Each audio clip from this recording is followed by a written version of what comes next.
សួស្តីអ្នកទាំងអស់គ្នានេះវីដេអូថ្មីរបស់ខ្ញុំទៅទស្សនកិច្ចមួយសាលាខ្ញុំងើបតាំងម៉ោង 5 ជាងព្រោះបញ្ញាប់ទៅសាលានេះងើបមកមេឡើងស្អាតរៀបចំខ្លួនអីហើយលាបលេហើយបញ្ចេញទៅសាលាមកនេះមកដល់សាលានៅគ្នាឈរចាំឡានដោយសារឡានអត់ទាន់មក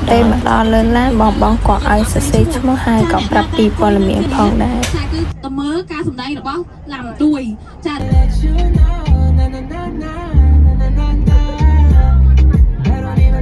ជីប្រហែល1ម៉ោងឥឡូវបានមកដល់ហើយពេលមកដល់គាត់ក៏បានចងខ្សែដៃនឹងដើម្បីចូលទៅខាងក្នុងឥឡូវបានចុះពីលើឡានហើយ scan ចូលទៅខាងក្នុងមកចូលដំបូងគេយើងនាំគ្នាទៅមើលសត្វបក្សីហ្នឹងវាមានឈ្មោះរៀងខ្លួនប៉ុន្តែខ្ញុំអត់សូវចាំបក្សីទាំងអស់ហ្នឹងសិតតែឆ្លាតបក្សីខ្លះមានជំនាញបុកលេខខ្លះធាក់កង់ពេលចេញពីកន្លែងហ្នឹងហើយក៏ឈៀតថត outfit ឲ្យអ្នកទាំងអស់គ្នាមើលតិចសិនព្រោះជាងអត់សូវមានមនុស្សបន្តមកយើងទៅមើលការសម្ដែងរបស់ខ្លាហើយខ្លានៅហ្នឹងក៏ឆ្លាតដែរខ្លាទាំងអស់មាន8ខ្លាខ្លះឈ្មោះចម្រើនខ្លះឈ្មោះ David ហើយខ្លានេះវារៀងកាចជាងគេបានហើយ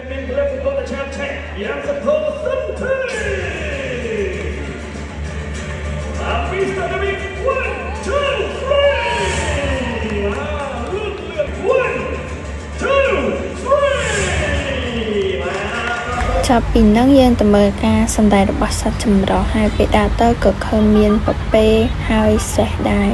នេះសត្វតកាសម្ដែងរបស់សត្វនីមួយលោតដាក់ឲ្យបានដល់ណាពុំបែបមួយបាទឲ្យគ្រូសឲ្យពី3លោកលើអូនលើទី1ទី2ទី3ដល់ទៅវិញទី3ទី2និងទី1ចេញពីហ្នឹងដល់មកបាយថ្ងៃមុំហើយខាងសាលាក៏មានរៀបចំបាយឲ្យដែរញ៉ាំអីហើយក៏ដើរចិត្តនឹងដោយសារអត់ទៅដល់មកសិតផ្សេងសំដែងសាធុទៅវាយមុខទៅសាធុសាធុសាធុ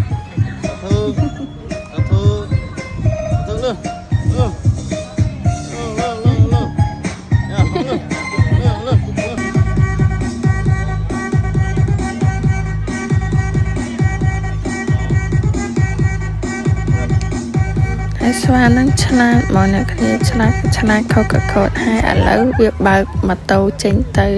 នៅជិតហ្នឹងក៏មានហុងសាក់សេះហើយហុងពពែដែរហើយក៏បានថត outfit ជីក្រុមដែរហើយជាប់កូនជាមទៀតហើយនេះភេទទឹកហើយអានេះកូនសេះហ្នឹងនៅម្នាក់ឯងហើយក៏បានដាក់ចំណីឲ្យសត្វភេទដែរដែលសារវាសែនរហូតហើយឥឡូវដល់ម៉ោងទៅមើលសត្វដំរីសម្ដែងម្ដងមុននឹងដំរីសម្ដែងគេក៏ច្រៀងបទជាតិដែរដំរីនៅនឹងឈ្មោះបរុហើយឆ្លាតទៀតដូចដំរីពងគូរុនឹងឈ្មោះពន្លកគូហូបបានស្អាតទៀតពេលដែលដំរីគូរុនឹងក៏បានរៀបរាប់ពីប្រវត្តិរបស់ដំរីនឹងដែរការសម្ដែងរបស់សត្វនីមួយនៅនឹងក៏ហ៊ានយូរដែរប៉ុន្តែខ្ញុំអត់សូវដាក់វីដេអូចូលច្រើនពេកទេកុំឲ្យវីដេអូវែងពេកពេលដំរីសម្ដែងចំដំរីទាំងអស់ហមហើយយើងក៏អាចថតរូបដែរពេលចេញពីហ្នឹងយើងទៅមើលការសម្ដែងរបស់សត្វក្រពើម្ដងខ្ញុំសូមសរសើរដល់បងអ្នកសម្ដែងមួយក្រពើមកខ្ញុំខំតាំងអង្គុយមើលសៀវជំនួសហើយវគ្គនេះអត់លឺខ្ញុំសែទេដោយសារខ្ញុំបិទភ្នែកហើយពេលដែលមើលក្រពើសម្ដែងចប់បាទយើងនាំគ្នាទៅមើលការសម្ដែងរបស់សត្វស្វាម្ដងមុននឹងចាប់ផ្ដើមក៏មានច្រៀងចម្រៀងបទជាតិដែរនេះខ្ញុំដាក់វីដេអូស៊ីនឲ្យអ្នកទាំងអស់គ្នាមើលការសម្ដែងរបស់សត្វនៅនីមួយសត្វទាំងមានជំនាញប្លែកពីគ្នាហើយល្អមើលទាំងអស់ពេលដែលចាប់យើងក៏អាចថតរូបលេងជាមួយបានដែរហើយនេះចេញមកវិញនៅតាមផ្លូវទៅសាលាវិញបងកាមេរ៉ាមែនក៏គាត់អ៊ីឌីតរូបផកឲ្យហើយដែលសារឲ្យតន់ចិត្តហើយក៏មានច្រៀងលេងអីតិចតួចដែរវីដេអូទស្សនកិច្ចរបស់ខ្ញុំមានតែប៉ុណ្្នឹងជួបគ្នាវីដេអូក្រោយបាយ